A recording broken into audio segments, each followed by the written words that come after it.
இந்திய RS cinema அப்படின்னு எடுத்துக்கிட்டிங்கன்னா எப்பவுமே தும்பாடு படத்துக்கு வந்து நிரந்தரமான ஒரு இடம் உண்டு. அதுக்குன்னு தனி ஒரு ரசிகர் பட்டாளம் எப்பவுமே இருந்துட்டு தான் இருப்பாங்க. அது மாதிரியான ஒரு தரமான ஒரு த்ரில்லர் படத்தை வந்து ஒரு ஹாரர் படத்தை வந்து ஹிந்தியில 2018 அக்டோபர் 12 வந்து ரிலீஸ் செய்யப்படுகிறது. படத்தோட பட்ஜெட் எவ்வளவுன்னு பார்த்தீங்கன்னா வெறும் 5 கோடி தான்.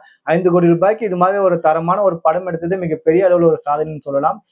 சூப்பரான ஒரு கதைக்களம் தான். அது மட்டும் இல்லாம ஆரம்பத்துல இந்த படம் ரிலீஸ் ஆன ஆரம்பத்துல முதல் ஒரு வாரம் வந்து ரசிகர்கள் மத்தியில போதுமான வரவேற்பு கிடைக்கல. அதுக்கப்புறம் படத்தோட ரிவ்யூஸ் அதுக்கப்புறம் வந்து பல்வேறு விஷயம்லாம் பார்த்துட்டு அதுக்கப்புறம் தான் படத்துக்கு உண்டான வேல்யூ வந்து வேற லெவல்ல இருக்குது. அனைத்து தரப்பு மக்களும் வந்து இந்த தும்பாடு படத்தை வந்து கொண்டாடி தீர்த்தாங்க அந்த டைம்ல அப்படின்னு சொல்லணும். அதுக்கப்புறம் வந்து தமிழ், மலையாளம், தெலுங்குன்னு சொல்லிட்டு அனைத்து மொழிகளும் வந்து படம் வந்து டப் செய்யப்படுகிறது.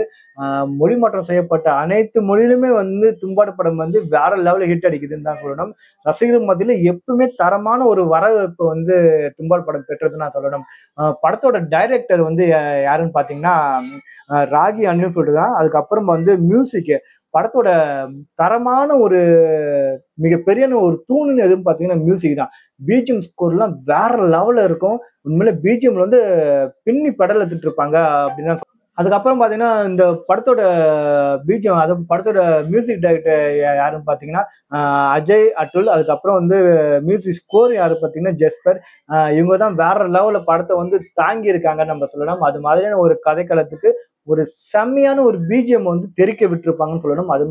அது மட்டும் இல்லாம அந்த ஒவ்வொரு சீன் பை சீன் அந்த மியூசிக் பாத்தீங்கன்னா வேற லெவல்ல இருந்ததுதான் நம்ம சொல்லணும். கண்டிப்பா படம் பார்க்க வந்து இந்த தாராளமா பாருங்க. மியூசிக்லாம் எப்படி இருக்குன்னு நீங்களே வந்து கமெண்ட் பண்ணுங்க. அதுக்கப்புறம் வந்து படம் வந்து கதைக்களம் என்னன்னு பாத்தீங்கன்னா ஒரு சபிக்கப்பட்ட கிராமம். அந்த கிராமத்துல எப்பவுமே ஒரு மழை பெய்யும். அந்த படம் ஆரம்பிக்கிறதுக்கு முன்னாடி ஒரு 5 நிமிஷம் வந்து ஒரு புராண கதை சொல்லுவாங்க. அதுல வர ஒரு கடவுள் தான் அஸ்தர். அந்த அஸ்தர் வந்து சக கடவுளாலே வந்து சாபமிடப்பட்டு அவருக்கு வந்து தங்கம் மட்டும்தான் அவர் கையில இருக்கும். அவரால் வந்து எவ்விதமான தானியமும் தொட முடியாது அப்படிங்கிற ரீதியில வந்து ஒரு சாபம் ஒண்ணு விட்டுருப்பாங்க. அதை வந்து ஒரு கதைக்களமா எடுத்து செம்மையான கடைசியெல்லாம் பார்த்தீங்கன்னா அந்த ஒரு ட்விஸ்ட் எல்லாம் பார்த்தீங்கன்னா வேற லெவல்ல இருக்கும். அந்த ஹஸ்தர் இருக்கிற இடம்லாம் காட்டும் போது நமக்கு ஒரு அந்த உள்ள நம்மளே போயிட்டு வந்த மாதிரியான ஒரு ஸ்கிரீன் பிளே சினிமாட்டோகிராஃபிலாம் செம்மையா பண்ணியிருப்பாங்க. அதுக்கப்புறம் வந்து படத்துல கடைசியில ஒரு பையனும் அப்பாவும் சேர்ந்து அது உள்ள போவாங்க. அப்புறம் வந்து அந்த அஸ்தர் கிட்ட இருந்து அந்த தங்கம் எடுக்கிறதாகட்டும் எல்லாமே வந்து தரமா காமிச்சிருப்பாங்க. கடைசியில வச்ச ஒரு ட்விஸ்ட் வந்து யாருமே எதிர்பார்த்துக்கவே மாட்டாங்க. அது மாதிரியான ஒரு ட்விஸ்ட் வந்து வச்சிருப்பாங்க.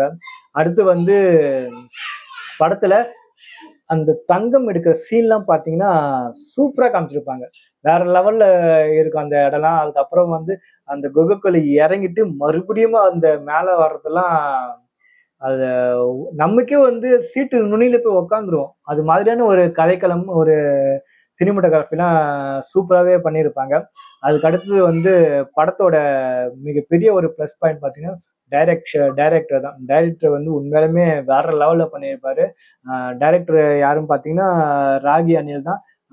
மிகப்பெரிய அளவில் ஒரு வெற்றி படத்தை கொடுத்துருக்காரு தான் நம்ம சொல்லணும். அப்புறம் வந்து கிட்டத்தட்ட 6 வருடம் ஆயிடுத்து. படம் வந்து ரிலீஸ் ஆகி 6 வருடம் கழிச்சு மறுபடியும் ரீ-ரிலீஸ் ஒரு 3 நாளைக்கு முன்னாடி தான் பண்ணாங்க. ரீ-ரிலீஸ்ல பட்டியை கிளப்பி கொண்டிருக்கிறது தான் நம்ம சொல்லணும். கிட்டத்தட்ட பாத்தீங்கன்னா 2 நாள்ல வந்து 7.5 கோடி சம்பாதிச்சிருக்கு படம். அப்போ அதான் 2018 5 கோடி பட்ஜெட். படத்தோட வசூல் எவ்வளவுன்னு பாத்தீங்கன்னா 15 கோடி.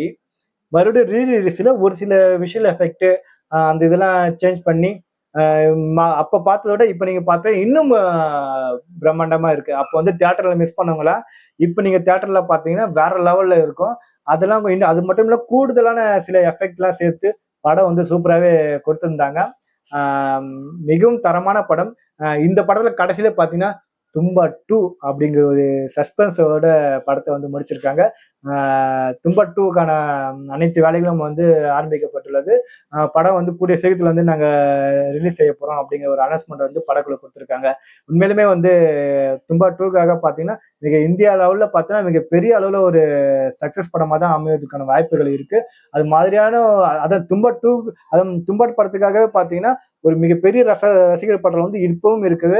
அதுக்கான சாட்சி தான் இப்ப வந்து தும்பா ரிலீஸ்ல 7,500 கோடி வசூல் பண்ணதாகட்டும். இன்னும் அதிகமா கண்டிப்பா போறதுக்கான வாய்ப்புகள் இருக்கு. அதுக்கப்புறம் பாத்தீங்கன்னா தும்பாடு படம் வந்து பல்வேறு அவார்டுகளை வந்து வின் பண்ணியிருந்தாலும் அதுல முக்கியமான அவார்டு பார்த்தா 64வது பிலிம் அவார்டுல வந்து பெஸ்ட் சினிமோட்டோகிராஃபி அவார்டு வந்து வாங்கியிருக்காங்க. அப்புறம் வந்து பெஸ்ட் ஆர்ட் டைரக்ஷனுக்கு அவார்டு வாங்கியிருக்காங்க. அதுக்கப்புறம் பெஸ்ட் சவுண்ட் டிசைன் அப்படிங்கிற ஒரு அவார்டு வந்து வாங்கியிருக்காங்க. உண்மையிலுமே படம் வந்து ஒர்த்து பாக்குறதுக்கு, பார்க்காதவங்க கண்டிப்பா பாருங்க. தமிழ்ல இருக்கு. அதுக்கப்புறம் வந்து தும்பாடு மாதிரியான ஒரு படம் வந்து மலையாளத்துல ஒரு வருடம் ஆகிடுச்சுன்னு நினைக்கிறேன். குமாரின்னு அப்படிங்கிற ஒரு படம் வந்து ரிலீஸ் ஆயிருக்கு. குமாரி படமும் பாத்தீங்கன்னா தும்பாட படமும் குமாரியும் சேம் ஜான்ல தான் இருக்கிற மாதிரி இருக்கும். தும்பாட படத்துல பார்த்த அதே பிஜிஎம் பாத்தீங்கன்னா குமாரி படத்துல நம்ம வந்து அதை எப்படி தும்பாட படத்துல பிஜிஎம் ஒரு மிகப்பெரிய அளவுல ஒரு ப்ளஸ் பாயிண்டா இருந்ததோ, குமாரி படத்தோட பிஜிஎம் பாத்தீங்கன்னா சேம் அதே மாதிரி தான் இருக்கும். வேற லெவல்ல குமாரி படமும் இருக்கு. பார்க்காதவங்க கண்டிப்பா பாருங்க. நன்றி, வணக்கம் மக்களே.